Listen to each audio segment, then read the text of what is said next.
In the fall of 2002, Saddam Hussein sent out an invitation to Western media to come and cover his election.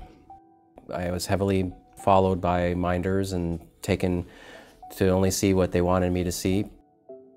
It was a challenge understanding that, it might be being used and manipulated, but it was still an opportunity to show that there are actually living, breathing people here in this country where we're most likely going to invade. I still got to, I think, get a slice of what people were really like in Iraq.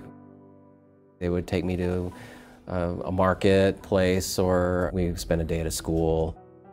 They have these communal weddings for poor people that once a month people would come, and under the watchful eye of Saddam, of course, at least an image of Saddam.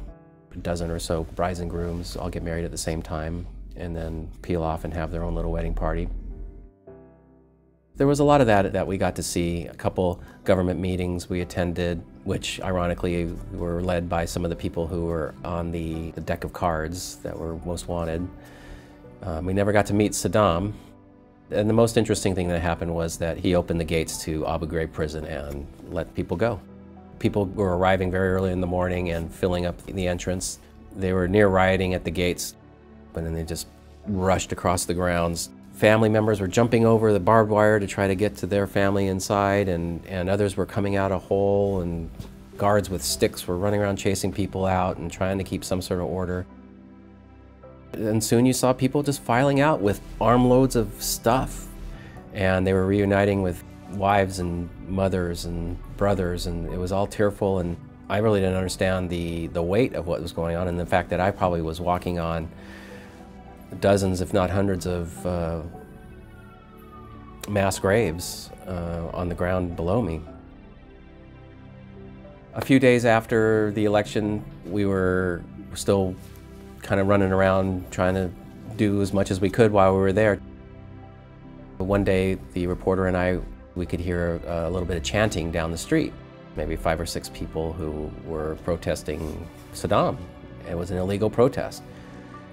A couple of the minders came running down, and a couple of the street cops were there, and I was told I needed to leave the country the next day. I'm a photojournalist, and the opportunity to go to Iraq, that was a dream assignment, even the first time, even though I know it was kind of just a dog and pony show that I was trying to at least find some semblance of truth in. And the second one was a whole lot of truth going on. I was just trying to make sense of it. The biggest change that I noticed from the pre-invasion to the post-invasion was just the place was torn to hell.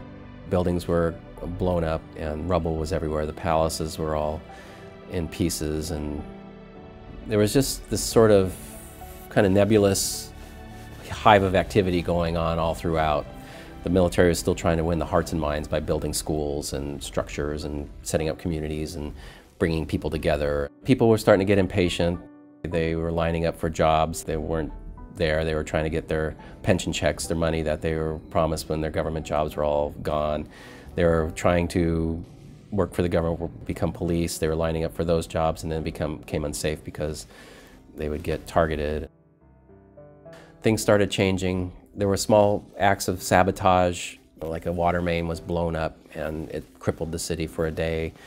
Oil refineries were shut down. Things like that were happening that kind of make the civic society not function so well. And then the UN building was blown up, and that was kind of the beginning of major acts of terrorism. It kind of changed the game there for journalists, at least. It was starting to get harder to get around. Soon after that, the Holy Shrine in Najaf was car bombed, and it killed the chief cleric. That was a very beloved religious figure.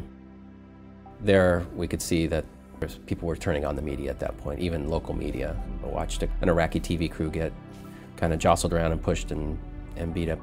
And we were threatened a few times. And then the next day during the funeral, we were off to the side up in a hotel, kind of shooting the hundreds of thousands of people.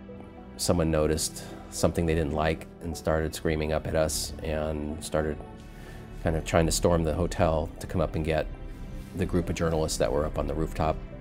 We were looking at ways we could jump off the roof and jump to the next building, or places to hide if they came up and came after us. And finally the owner of the hotel came up and said, okay, they're distracted, come on down. Ran down, the local police threw us in the back of a truck and kind of a Keystone Cop way, tried to drive us through a crowd of thousands of people at 2 miles an hour. And it was all implied. You know, no one ever came up to me and started trying to do anything to me. It was just really hard looks and a lot of screaming and a lot of guns firing all over the place. By the time I left, when I drove to the airport, you worried that someone might blow up the bus you were in. And the corridor, the road to the airport, was completely lined with blast walls, and the green zone was getting way more fortified than ever. There's two sides to this coin. One, they're not run by an evil dictator anymore. It's just the result is not predetermined. There's a toll of thousands of U.S. soldiers' lives that are either gone or ruined, and untold many Iraqis in the same situation. The point is that an emerging democracy is not pretty and not easy, and for that to finish, this is going to keep continuing to be messy. Soon after I left, there was a car bomb, and one of our staff members lost part of his hearing and was almost killed, and a couple of people were pretty badly banged up, including a couple reporters. One of our technical computer guy, he lives here now, and I'm really happy for him. He's got a family and a good job, and you know, I'm really happy that he got out.